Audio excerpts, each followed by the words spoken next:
Assalamualaikum warahmatullahi wabarakatuh.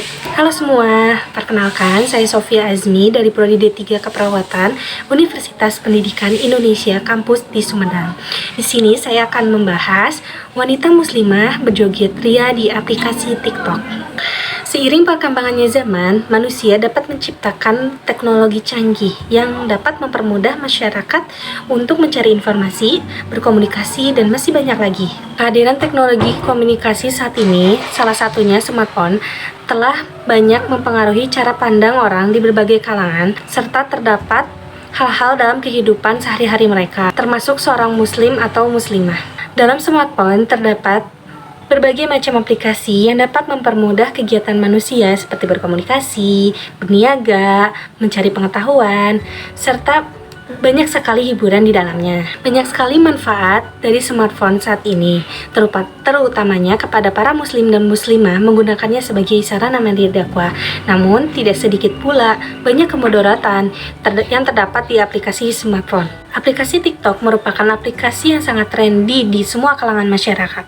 Namun, bagaimana jika aplikasi ini menjadi sumbernya kemudaratan?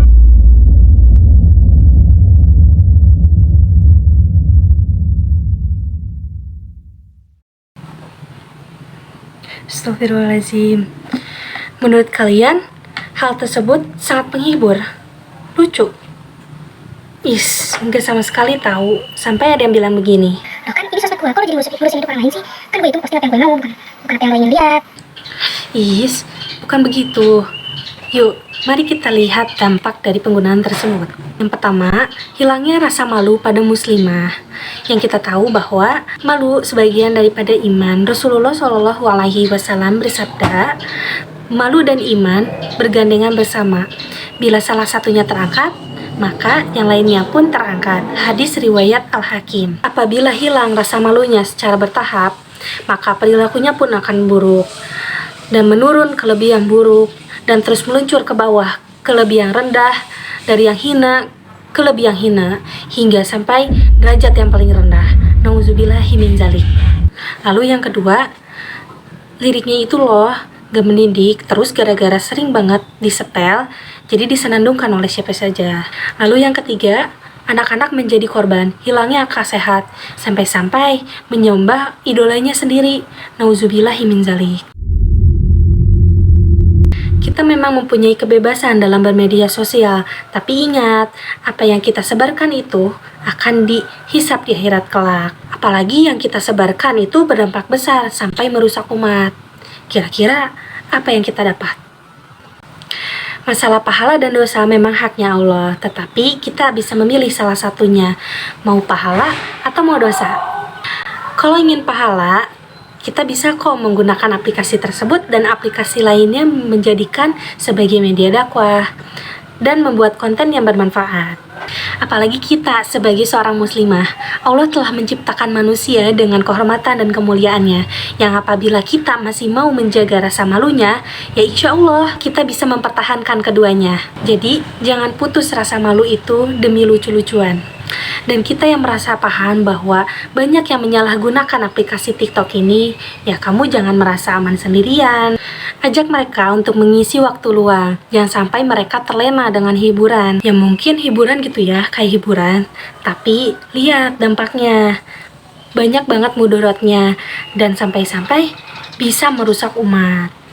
Lalu bagaimana sih para wanita pada zaman dahulu?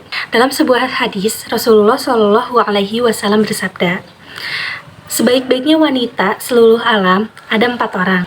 Mereka adalah Maryam binti Imran, Asiyah binti Muzahim, istri Firaun, Khadijah, dan Fatimah. Hadis riwayat Ahmad. Yang pertama, Maryam binti Imran, yaitu ibunda Nabi Isa. Sebagian pribadinya dalam Al-Quran telah dicantumkan bahwa Maryam adalah wanita yang amat mampu menjaga kehormatannya, lagi taat kepada Allah Subhanahu wa Ta'ala. Yang kedua ada Asiyah binti Muzahim. Asiyah merupakan istri Firaun yang tak silau oleh gemerlapnya kekuasaan dan kekayaan. Namun di tengah Di tengah-tengah fasilitas tersebut, Asia meminta doa kepada Allah Subhanahu wa Ta'ala untuk dibangunkannya rumah di sisi Allah dalam surga, dan berdoa kepada Allah meminta diselamatkan dari perbuatan suaminya yaitu Fir'aun dan dari orang-orang zalim.